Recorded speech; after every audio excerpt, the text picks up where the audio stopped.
अस्सलाम वालेकुम students, concept के लिए नौ के प्लेटफॉर्म से मैं हूं ज़ाहिद इकबाल, आपको अपने चैनल पे वेलकम करता हूं। उम्मीद है आप सब खैरियत से होंगे, लाइफ को एंजॉय कर रहे होंगे और साथ साथ अपनी स्टडी को भी टाइम दे रहे होंगे। हमारा आज का टॉपिक है summary chapter number 9। Students, video का बाकायदा आगाज करने से पहले आप सब दोस्तों से रिक्वेस्ट है चैनल को सब्सक्राइब करें, स्पेशली जो new viewers new commerce channel पे आ रहे हैं, चैनल को लाजमी सब्सक्राइब करें, वीडियो को वॉच करके लाइक करें, दोस्तों के साथ शेयर करें और बेल आइकन जो कि घंटी का बटन है इसको लाजमी दबाएं ताकि मेरी नई आने वाली नोटिफिकेशन वीडियोस और टॉपिक्स टाइमली आपको मिल सके और आपको किसी किस्म की परेशानी का सामना ना करना पड़े। वीडियो का बाकायदा आगाज करते हैं समरी से। तो स्टूडेंट, समरी होती है पूरे चैप्टर की रिवीजन। आपने पूरे चैप्टर में जो कुछ पढ़ा एक किस्म की आपकी असेसमेंट होती है कि आपने उसमें क्या क्या गेन किया। कुछ चीजें आपको मजीद सीखने के लिए भी मिल जाती हैं, तो उसको मिस ना किया करें। तो वीडियो का बाकायदा आगाज करते हैं समरी चैप्टर नंबर 9 से, जो कि बुक के पेज नंबर 212 पे दी गई है। कहता है physics is the branch of science that describes the matter, energy and there mutual relationship. तो स्टूडेंट, फिजिक्स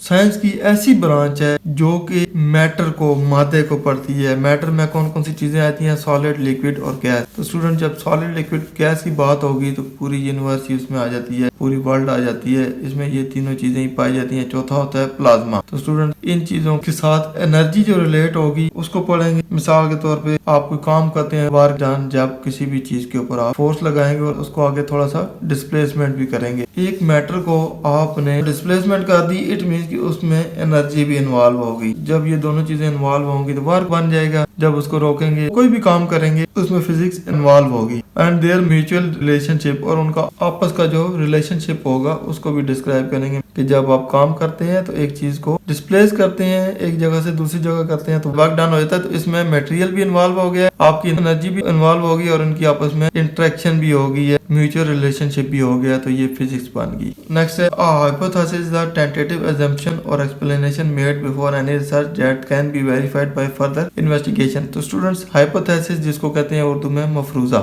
मफरूजा कहते हैं किसी भी चीज के बारे में आप अपनी एक राय कायम कर लेते हैं कि यार ये काम ऐसे होना चाहिए। आप पहले सोचते हैं कि यार ये काम ऐसा होना चाहिए। आपकी जो सोच होती है, जो आइडिया होता है, उसको कहते हैं हाइपोथेसिस। अब इस हाइपोथेसिस को फर्दर एक्सप्लेन करने के लिए बहुत सारी वेरिफिकेशन, रिसर्चेस, एक्सपेरिमेंट करने पड़ते हैं और इन्वेस्टिगेशन होती है, तब वो जाके कामयाब होता है। तो बेसिकली मफरूजा उस सोच को कहते हैं जो कि आपने कोई भी चीज इजाद करने से पहले अडॉप्ट की हुई होती है। नेक्स्ट है a theory explains how nature behaves under specific conditions. अब स्टूडेंट्स, थ्योरी जो कि हाइपोथेसिस से ड्राइव होती है, हाइपोथेसिस को जब एक्सपेरिमेंटेशन की जाती है, उसके ऊपर वर्कआउट किया जाता है, उसको वेरीफाई किया जाता है, तो एक थ्योरी बना दी जाती है जिसको कहते हैं नजरिया। तो नजरिया स्टूडेंट्स एक्सप्लेन करता है कि नेचर कैसे बिहेव करती है स्पेसिफिक कंडीशंस, यानी कि खास किस्म की कंडीशंस में। यानी कि प्रेशर ज्यादा होगा तो ये काम कैसे करेगी, प्रेशर कम होगा फलां चीज कैसे काम करेगी, टेम्परेचर ज्यादा होगा कैसे करेगी, टेम्परेचर कम होगा कैसे करेगी। अब ये स्पेसिफिक कंडीशंस आप लगा दी हैं किसी भी चीज के साथ। आपने जब कंडीशन लगा दी है तो इसको कहेंगे कि ये स्पेसिफिक कंडीशंस हैं, खास कंडीशंस हैं। तो थ्योरी हमें ये एक्सप्लेन करती है कि नेचर कैसे बिहेव करती है मुख्तलिफ कंडीशंस में। नेक्स्ट है a law is a statement that summarise and observe regularity और pattern in nature and gives the relationship between variables. तो स्टूडेंट्स, जब आप कोई भी थ्योरी पेश करते हैं तो उस थ्योरी की जो समराइज स्टेटमेंट होती है, उसका जो निचोड़ होता है, उसको अप्रूव कर लिया जाता है, एक कानून बन जाता है। आपने जो रेगुलरिटी ऑब्जर्व की थी नेचर की और एक थ्योरी बनाई थी, अब उसको कानून बनाएंगे। उसमें जो वेरिएबल का रिलेशनशिप था उनके बारे में एक कानून बना देंगे। अगर प्रेशर इतना होगा तो ये चीज ऐसी होगी, जैसे बॉयज लॉ और चार्ल्स लॉ।